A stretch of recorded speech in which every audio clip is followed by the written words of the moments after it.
And just let me make sure it's going, and I'm gonna back up this. It's not a perfect science anymore. That's fine. I used to be really adamant about editing the videos and all this, and I'm not saying I'm lazy, just that. Okay, here we go. Let me put this on, and just let me make sure it's going, and I'm gonna back up this. All right, all right. Science anymore. Okay, so I can see if anybody's chatting. Well, welcome to Radical Books and Politics. It is my pleasure and honor to have our esteemed guest Gregory Webb on again. And I am telling you, I was telling him before the interview, I am so proud of Greg. Can I call you Greg? I Yeah. always ask this because he finally put out his book. And the book is a nonfiction book. It is called One Boy's Life. Let me just turn down this amazing song by Adam Gottlieb of One Love. I don't know if you can see that. Maybe I It's can. not showing the top, the. Oh, no, no. But, oh, my bad. This is way back. I may just show the screen. If you can see that, oh, I don't have a hard copy of the book, but I'll just describe the cover for you. It is this lovely cover and very pastoral scene of the horizon. And it just looks like somewhere you would want to go for a hike. It's available on Kindle Unlimited. Well worth the coin. I highly recommend the book, and it is amazing. Greg has been on the show before a couple of times, and when he read his nonfiction, I was laughing so hard. But it's so good. So Greg, why don't you tell our viewers about who you are and about the production of this wonderful book? And congratulations again, so great. Thank you, thank you. Yeah. So my name's Greg. I'm a teacher and tutor, and then I write part time. So I really enjoy setting down these nonfiction stories. Right now, they're nonfiction stories of my own history. Mm, Uh, my life has been, I think, pretty funny, or maybe just as funny as everyone's life, but people don't take the time to write down those hilarious moments. right. Um, so in my free time, I enjoy writing, and I'm now working on my second book, actually. Wonderful.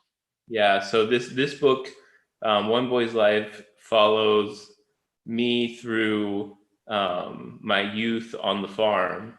Mm, It's got a lot of stories about chasing animals and sleeping out, camping out in the wild, having parties, paintball guns, that kind of youthful shenanigans, sneaking out. wonderful. Um, Even got a little bit of religion in there. Oh, you have to. This is in the Midwest. You have to.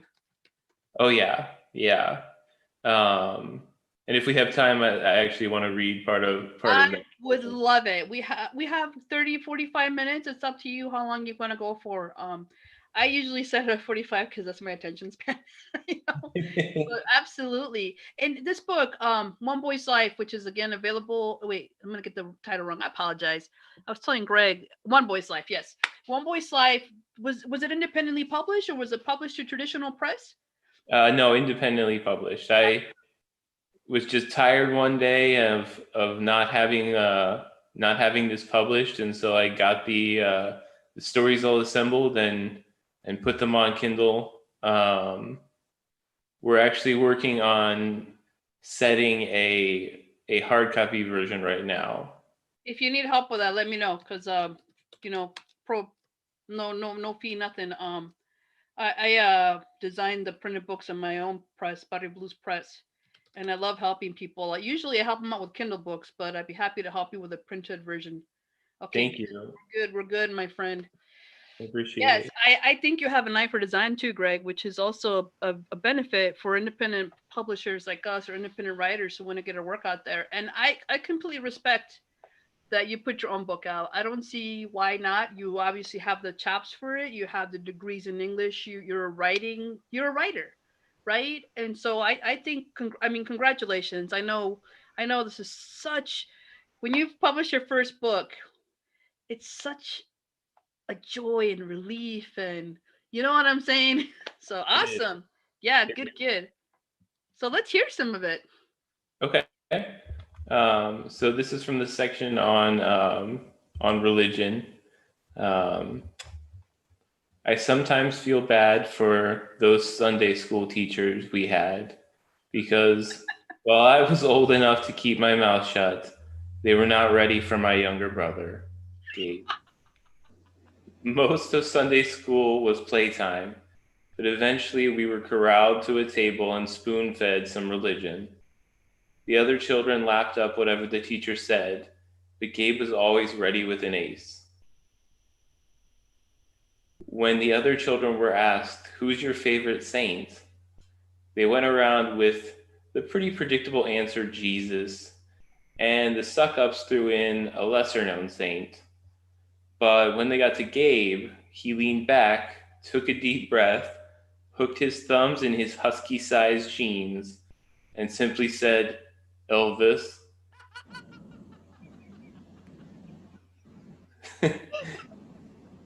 That teacher might as well have been turned to salt. She stood so still. It was probably the first time she had encountered anything out of the ordinary in 20 years. "Okay," she said, and moved on. Then there was the time Gabe outsmarted two of the Sunday school teachers at once. We had just finished making some inane Christological craft when the teachers noticed that Gabe had not put his name on the back. This simply would not do.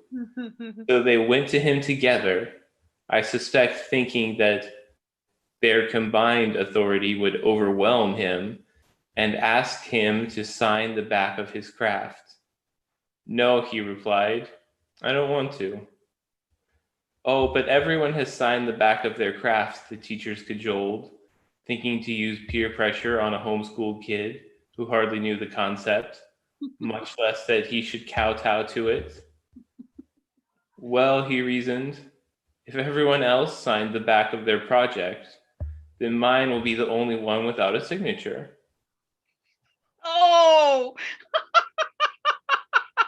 The teachers were dumbfounded. I doubt they had been exposed to much logic, much less from a 6-year-old child. In the end, they were unable to wrench him to their will. They did what they had probably done since they were children on the playground. They snitched to our parents, who came and made Gabe sign. Gabe was nothing but trouble for those dogmatic old drones, and they'll always be proud of him for it. oh wow, that is beautiful. Thank you. You know, I was a Sunday school teacher. I still am. I've taught all ages, you can imagine. But I'm a radical, so it's cool. It's cool to have me as a teacher. I remember one time I was in college, I was a graduate student, I was teaching this age group, first graders. And I was always flummoxed when they would start crying for no reason. And it took me a while to grow that empathy, right? But I remember one time this kid was always asking me. I mean, you could tell he was a kid of college professor, it's obvious. Not that other kids don't have this inquisitiveness, but he would ask these crazy questions. And how do you know it's true? And was Jesus alive when the dinosaurs roamed? And I talked about evolution. He's like, but God created the earth in 7 days. And he was so conflicted and torn, he never came back. I was like, wow. And one time, those little kids, God bless their souls, I hope they're good, well adjusted adults, they started protesting like fucking protesters downtown because they didn't like how I read the story. I mean, they were gonna have a fucking riot in the classroom, and just of course my luck, the DRE happens to walk in, and I was like, son of a bitch, and it was this. She's a bad teacher. No, she's not. She's a bad teacher. No, she's not. And I was like, oh my god, what is happening here? It was probably the most difficult group of students I taught. I love teaching them, but very very inquisitive and precocious, and I try to nurture that, but not to the point of a damn uprising in classroom. I was like, oh my gosh, Jesus. Yeah, Yeah, I try not to be that what did you call it? Monotonous drone.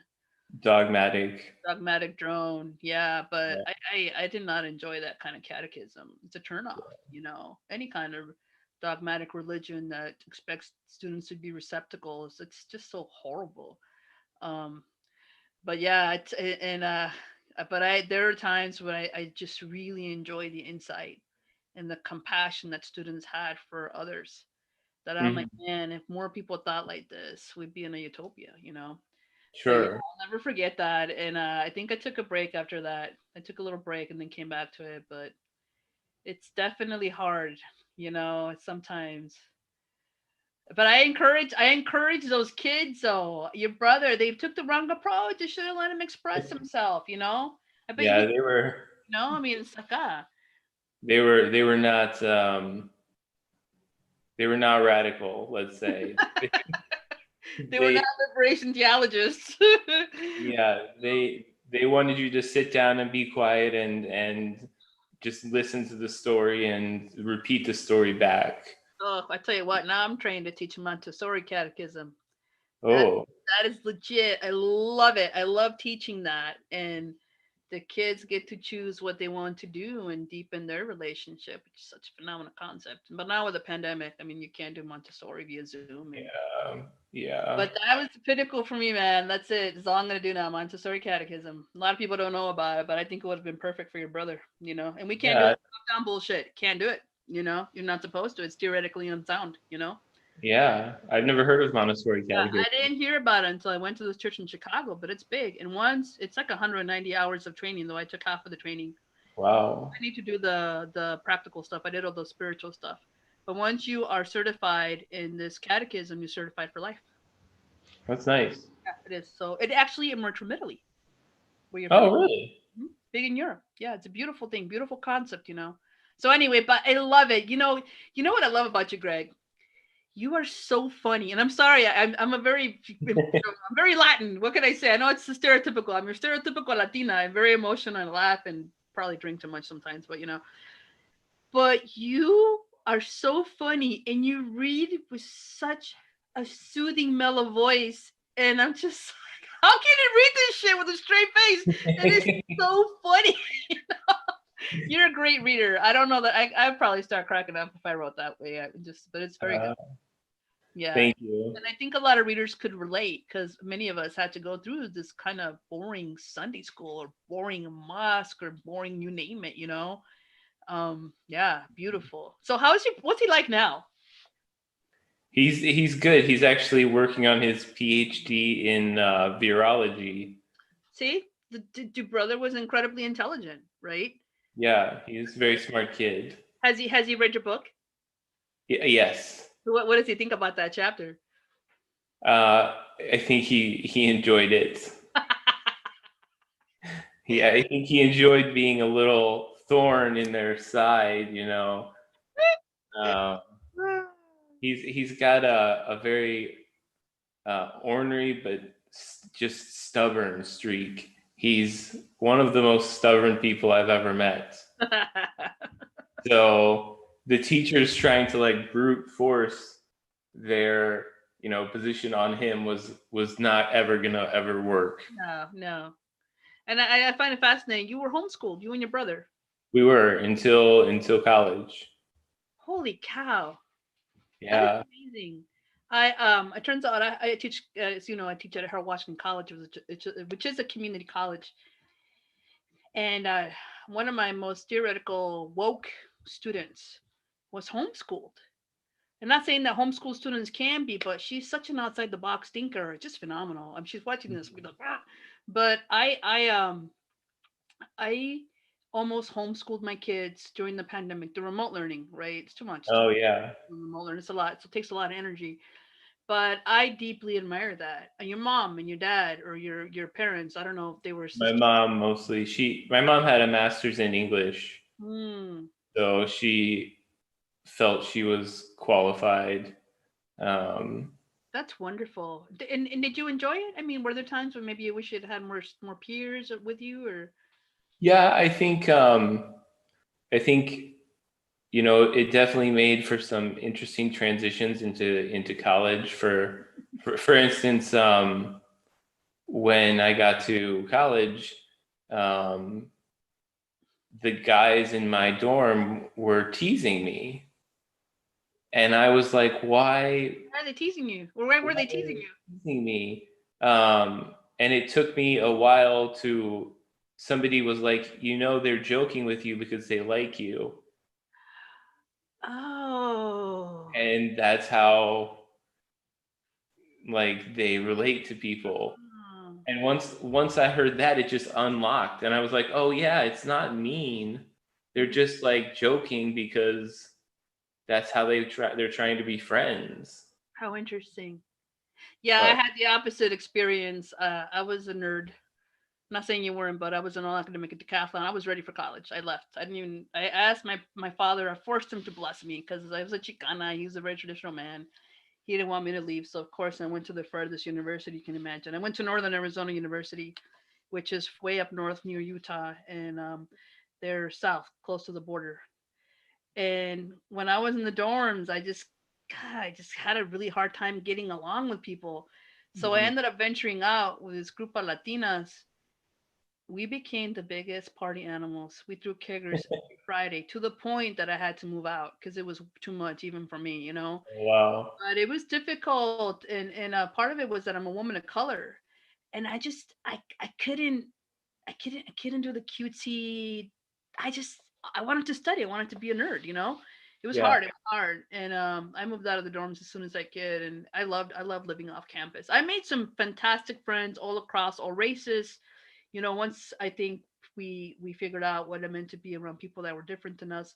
But I tell you what, because I grew up poor in the barrio, there wasn't much to do, which I'm assuming was maybe the case for you. Led me to reading and writing, love of words.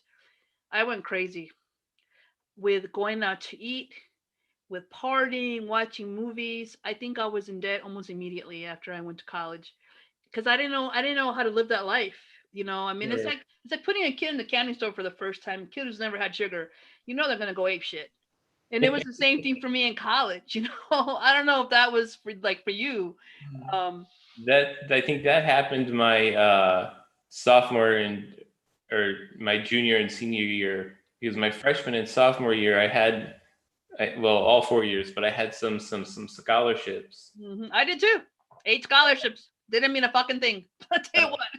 I was terrified, absolutely terrified of losing them.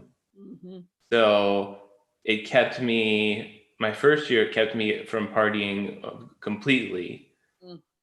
And my second year, it was confined to the weekends. And it greatly, Um, nope, feel you, brother. No, not me. You know, in fact, Northern Arizona had this program that I wish they maintained everywhere because kids are gonna fuck up. If you messed up your first semester, they would drop your grades, your poor grades. If it hadn't been for that, I wouldn't be here right now. Because really. yeah, because I was a straight A student, like I said, 4 point whatever, you know, really smart, but I fucked up. Because of all the partying, and I wasn't meant to be an engineer. I had this idea in my head that I needed to be an engineering major and that being an English major was not going to get me a job. Yes, you know, I ended up majoring in English, straight A's. Master's degree, PhD. The stigma of English profession was so entrenched, you know. Even my family was like, "What are you going to college for? You're going to waste your time." And really, like, really mean. Why do you want to be a writer? What a waste of time. You know, Yeah. it's like, really, I'm published now, suck it, you know. um yeah, but I do think colleges was also very transformative, you know, too, in the sense that that's where I took my creative writing classes. I don't know, did you take creative writing classes in college as well? I didn't. Oh, wow. I took a bunch of courses, but I think the one that influenced me most was an ethnography course. Interesting. Yeah, you know, I get that sense from your nonfiction. Yeah, Oh, phenomenal.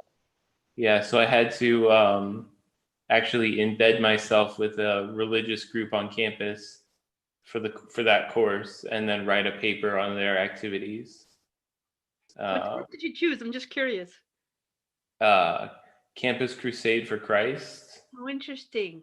Wow, that must have been fascinating study. It was very interesting because while I was there, they did an exercise called the Oppressed Church, where they pretended to be, Christians in China who were oppressed, and it ended with some very graphic. Um, I won't tell you the whole story, but at the end, we had gotten to the meeting, and we're in this meeting and we get raided by three guys in black, one of whom is carrying a pistol.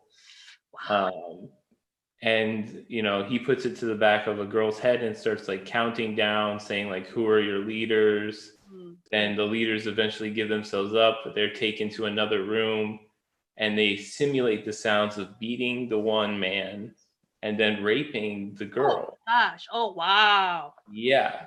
That's so I went back to my professor after that evening and she was like, your study's done. You don't need to go back to that group anymore. And so that's what I wrote my paper on. And wow. that story will actually be in my next book. Oh wow. Okay, don't spoil it for me because I'm gonna get your next book. Wow, that's intense.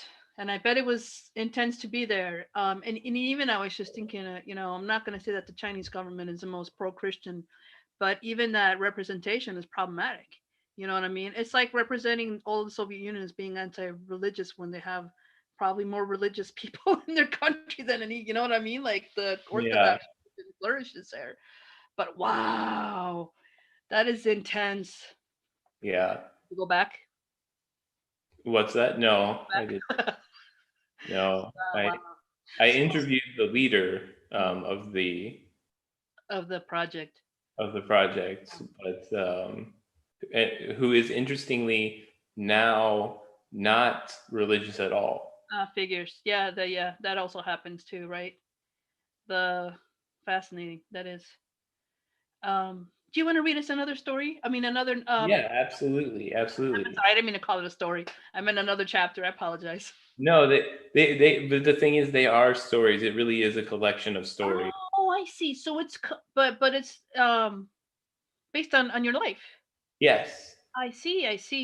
Beautiful. I mean, we should talk about that balance because I think our viewers would like to hear more about how you negotiate it too. So let's hear another. Sure. So don't twist your hair. There were lots of good people at church too.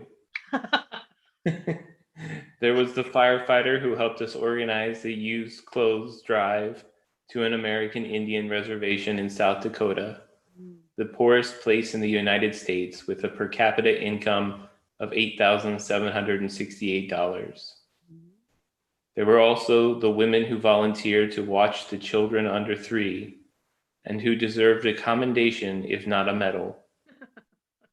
I walked by that nursery on the way to Sunday school every time, and I could only watch in dread the chaos that it was.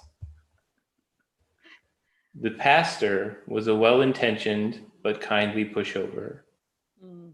Pastor Tim was a heavy-set man with a smile that was about to say yes to you. After our family had attended the church for a while, my mother wanted us to get more involved, which meant she wanted to help make more decisions about how my dad, brother, and I did service work of some kind. That was the Holy Spirit calling you. Yeah. The Holy Mother. While trying to become more involved, my mother ran up against Melissa, a longtime church member who had her hand so far up the pastor's ass, she made him sneeze on command. As a young person, I never got the details of the conflicts, but something happened.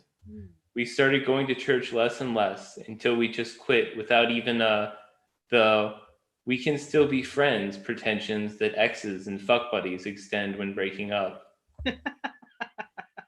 As with every epic, however, the end of one adventure must lead to the beginning of the next. Perhaps as a stopgap measure, my mom found a religious homeschool group that made our previous church look like a Rolling Stones concert. That's genius. Sorry, that's great. Was that the end of it? That's the end of that bit. That is beautiful. I love that. I love how you leave it with tension and imagination. So how do you negotiate using parts of your biography and the fiction elements? in the chapters. If you have a process or something you could give advice to other writers who want to write a similar kind of collection. Mm-hmm. I think I try and stay as true to the facts as possible so that I'm not betraying any event. And then, for things, for comedy's sake, like the church member who had her hand so far up the pastor's ass she could make him sneeze on command, you know, I'll depart from the literal truth Right. for comedy. But I do try and stay as close as my memory will allow to the actual details of history. Mm-hmm. But I think also too, I mean, that figure of this particular woman in the church is typical, especially when you have a pastor like that, you know.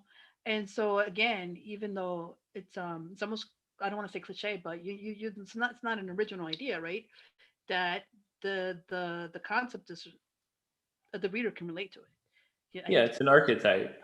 absolutely, absolutely. Um, and even the pastor, I love that line, the smile that was about to say yes. That was beautiful. Just really well done. I liked it. A lot for the, what is it, alliteration or consonants? I can never remember the two. The S sound, right? S S S. Very, really, really poetic almost. I enjoyed that. Um, yeah, excellent, excellent. So you're putting the printed book out. Are you hoping to get it into distributors there in Italy? We haven't thought about that actually. Right now, we're just kind of setting it and going over final edits, so that it doesn't have all the, hyperlinks and references to each story that some of the others do. So it's a little bit more, book-like. Yes. The Kindle version is more like a Yeah, in HTML. Yeah, all the links and whatnot. No, I actually did the opposite for my well, here I'll show you some. I'm so proud of my Unity volume. This is the proceeds are going to Doctors Without Borders. I usually go Kindle then print. But this time I went backwards. And let me tell you what, developing the Kindle was a pain. But what I was gonna say, I'll just give you some advice, which I'm sure you know. Order the printed proofs twice. Because you're gonna find things in there and then you're gonna get annoyed when you find errors. Like I found a typo in the table of contents. Oh, I had to re-upload the file. yeah. I was missing an article. I'm like, oh, Jesus. But yeah, it's a different process. But I also think that you catch a lot more mistakes than going the other way. I think so. That's one of the dangers of the Kindle edition is it's so easy to put up. Oh, of course, and it instantly comes out. But then you can instantly correct it. Which the printed version, you gotta wait and wait and wait. No matter what distributor you use, you're like, damn it.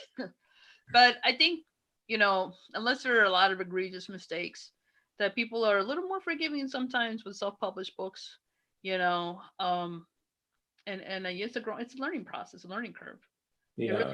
is. It's just a process. I just signed up my first poet through Body Blues Press, which is a charity press that I own. I'm gonna tell you what, I'm gonna probably order 3 proofs of the damn book just to make sure it's perfect. Because no matter what, I had a professional copy editor go over this whole volume 3 times. There were numerous Oh, people on the editorial boards, and we're still finding stuff. It just happens. You let it go, brother. I'm telling you from experience. Don't cry about it. Just let it go. Back up, yeah. and I'll put it out into the universe. It's out. I think that's the nature of writing, that it's never really finished. Never, never. And you can envision the second edition, but don't beat yourself up like I used to in the beginning. I think it's a beautiful book. The content is amazing, and that's what matters. So Yeah. really, really well done, Greg. I'm so happy for you. Do you want to read one more excerpt for us? Sure. Let's see. Let me find a good one.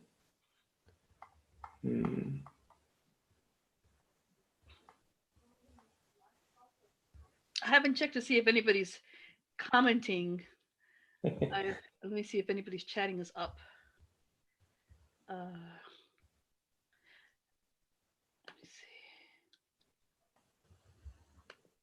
Oh, there are two people watching. It's probably us two.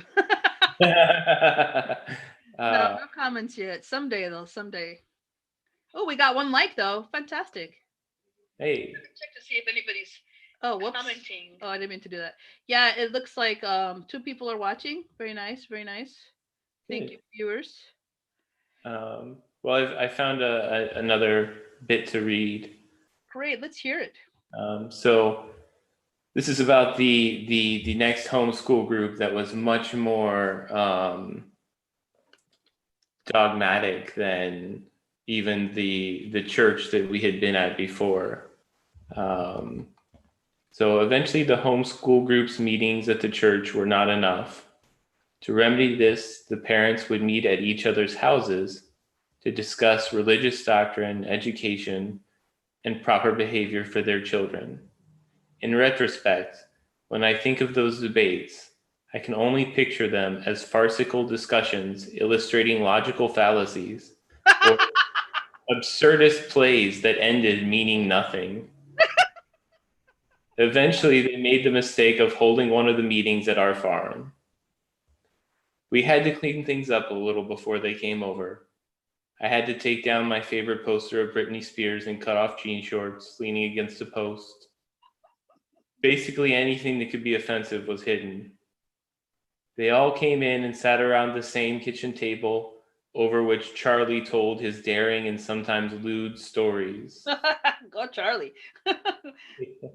The children were dismissed upstairs, since we were not ready for such high-level debate. Mhm. I led all the kids to my room. It was a pretty large space that took up about 1/3 of the upstairs. I had a sofa with a coffee table, plenty of space for toys and bookshelves, filled with texts that I'm sure they would have considered brimstone by those parents. But my pride and joy was the 5 CD changing stereo that I had bought with money from baling hay and working with Charlie. We had prepared Legos and Kinects, the most inoffensive building toys we could think of, on the floor, and the kids started to play. I asked if they wanted to listen to some country, because I knew they were conservative. The response was a mix, but overall yes. So I put a CD of Alan Jackson on. How could that go wrong? It's not like I was playing Lubega. I'd say it took about 3 songs before the guy from the homeschool group who beat his kids for having a boner showed up and told us we couldn't play music. Jesus. Yeah.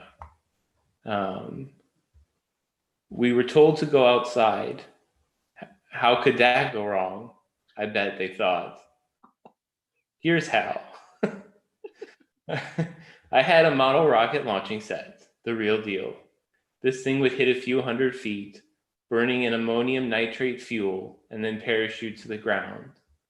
I'm unsure if I received permission to use this model rocket set or simply absconded with it. We fired it off in the backyard, figuring it would float down in the light wind. But somewhere around its peak, it hit a strong tailwind and headed west towards the edge of our property so quickly that we were threatened with losing it. Oh no. Now, you may remember that my family had a 1993 Robin's Egg Blue Ford Ranger with a stripe of silver down the side.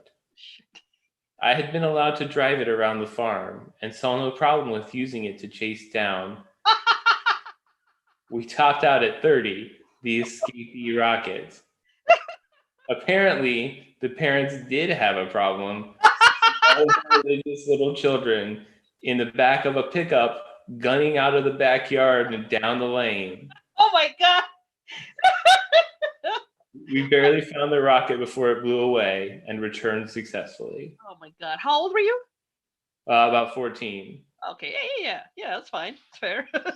Yeah, I figured I could drive. I'd driven it before. I figured, what's the problem? Oh, We got to wow. take this rocket down. They never came back to your house again, I imagine. No. But that was a really powerful line, and you didn't need to say anymore. But how ridiculous to hit a child for having a biological response. Yes. Yeah. Incredibly stupid.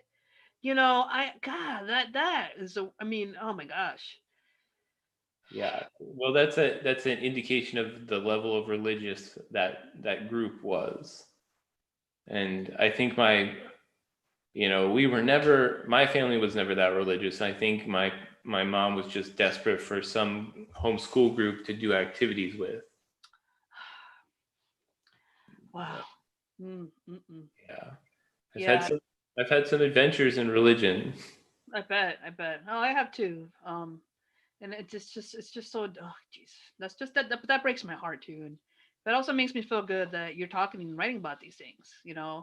And I think it's still respectful and true, like you say, you're telling the truth. This is honest. I really appreciated that. So again, congratulations. I know we're at past 30 minutes, but it's always such a pleasure to have you, Greg. Where can people find you on social media? Maybe you could talk about your Facebook groups again. I think they would like that. Yeah, sure. So you can find me. I'm Gregory Webb on social media. I have 2 pages, English to the Max, which is basically a literature page. I know you love the title. I do. That's why I smiled. Um, so it has to do with anything literature. So we have a team of editors that post, literary terms, history of language.